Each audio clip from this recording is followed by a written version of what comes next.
We are about to witness one of the greatest events in human history. The world as we know it is crumbling before our very eyes, and the majority of the world population is not aware of it. Power structures that have been in place for thousands of years are taken down as we speak. Soon we'll be shown evidence of an elite plan, so evil, so all-encompassing, that people will be shocked to the core. This documentary was made to help you deal with what's coming. Is it a good thing? Oh yes, it's the best thing that could possibly happen to us. But in order to understand and process the quantum leap that we as humanity are about to take, you must understand the reality, the timeline if you wish, that we as a species were placed in. And believe me, you don't have a clue just yet.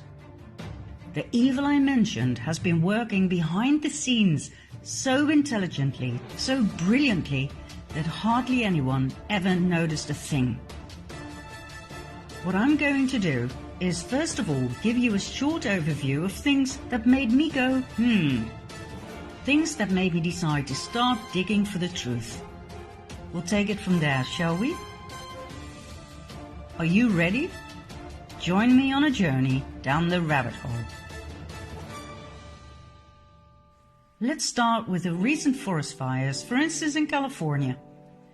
Did you know that these fires forgot to burn trees? That they were capable of cutting through houses? That they burn trees from the inside out? That they were able to lift cars, tilt them and smash them down? Are you sure these are ordinary forest fires? And how about this one? We live in a world where mercury is considered highly toxic, but not when we inject it into children in absurd quantities.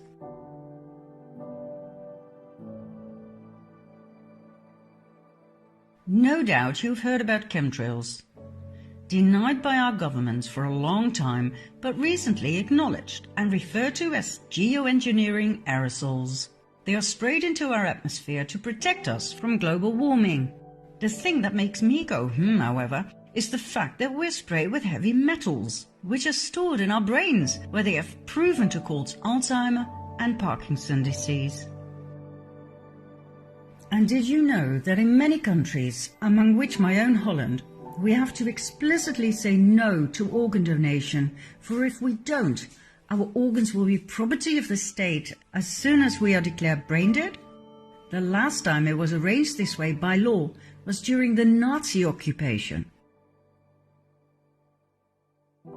Did you know that our current Pope is the first to state that hell does not exist, but the devil does?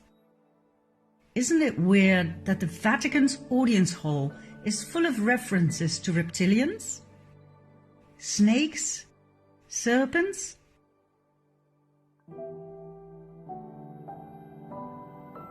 Did you know the Vatican's telescope is called Lucifer? And since when does the Pope make the sign of the devil? 9/11. Whereas one bird can cause terrible damage to a plane, on 9/11, 2 planes managed to cut through steel. A third plane mysteriously disappeared in a building, and number 4 plunged into the earth without leaving any debris or bodies. The planes were piloted by terrorists who only had a few flying lessons in a small Cessna.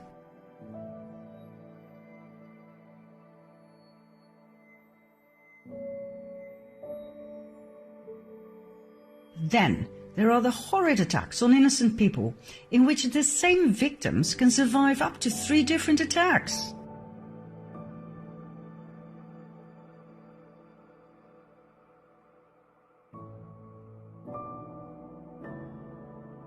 This lucky young man survived being shot in the head. All he needed was a band-aid. And thank God not all victims are people of flesh and blood.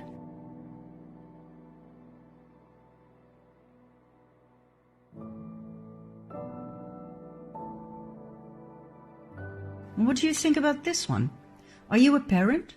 Are you aware of the fact that children cartoons contain subliminal messages of sex and violence? Why? Did you know that fully grown fetuses can be legally aborted in many American states?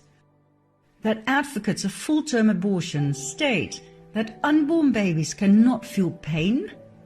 Whereas every doctor knows that the nervous system is the first to develop in fetuses?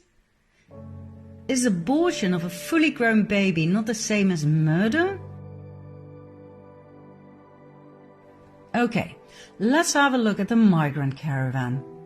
Thousands of people fled their South American homes to look for a better future in the US. The trip covered 2,000 miles in 1.5 months in order to be on time for the American midterm elections as a political statement against President Trump. This means they walked an average of 45 miles a day on flip-flops, barefoot, like this and like this. 45 miles a day? Why do Hollywood celebrities promote the use of facial creams containing the foreskin of baby boys? Do you realize that these foreskins are actually sold? That it's a trade? What's next? Drinking baby blood?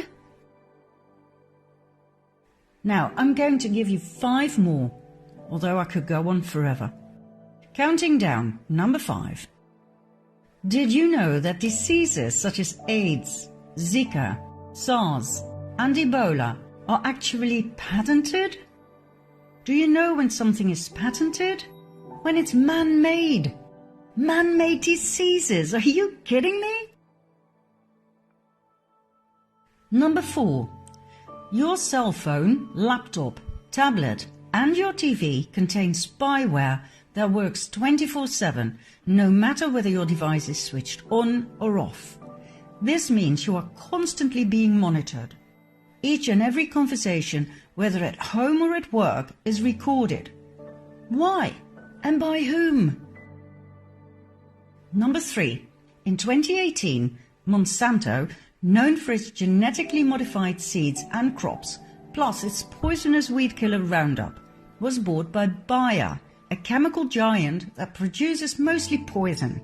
In other words, our food supply is now largely controlled by the producers of carcinogenic poison. Monsanto started off producing Agent Orange, a very powerful and highly toxic chemical used during the Vietnam War to eliminate forest cover and to destroy crops. But it turned out to do just a little bit more than that, causing horrific birth deformities and various types of cancer. According to experts, the fusion of Monsanto and Bayer was the perfect match made in hell. Number 2. In 2018, Hillary Clinton admitted that she deleted 33,000 emails from a private server used as Secretary of State. Not only that, she used a hammer to smash her cell phones, SIM cards and hard drives. Any further evidence that could have been used against her in a court of law was destroyed by fire that conveniently started in the office of a mansion. Did she actually get away with that? And last but not least, number 1. President Obama received the 2009 Nobel Peace Prize only months after his inauguration. Why, for God's sake? He came from nowhere and had achieved nothing at the time. In the following 8 years, he invaded 7 countries and dropped a bomb every 20 minutes. Who on earth was on that Nobel committee? The world is not what you think. And guess what all of these things have in common? They were completely ignored by the mainstream media. Not one news channel covered or questioned any of it. And just when I thought I'd seen it all, this became President of the US. I always thought there were two political sides in life, left and right. Left was for the common people, right was for the rich. But I soon found out that my ideas did not reflect reality at all. Obama seemed to have enchanted everybody, including myself, with his good looks and charms. But like I said, he invaded 7 countries. He was a Democrat, for God's sake. And Democrat Bill Clinton went from one sex scandal to the next, lying under oath and getting away with it. Maybe left and right were simply 2 wings of the same bird? In spite of my leftist upbringing and background and my fierce opposition against Trump, I decided to give him the benefit of the doubt. But how did he get elected in the first place? Just before the elections, WikiLeaks arose. Founded by Julian Assange in 2006, WikiLeaks is a giant online library of the world's most censored documents, obtained by whistleblowers at the highest level. Much information deals with war, spying, and corruption. Now, just before the presidential elections, WikiLeaks published highly incriminating evidence of the corruption within the Clinton Foundation and the Clinton presidential campaign. So, what happened? That happened. On January 20, 2017, Donald J. Trump was inaugurated as President of the United States of America. But how did WikiLeaks obtain the evidence of the Clinton corruption? It was leaked by an employee of the Democratic National Committee, Seth Rich, who was subsequently found dead with 2 bullets in his back. Who killed Seth Rich? We will find out in the next episodes. What do we have for now? Donald Trump as President of the US. And then, out of nowhere,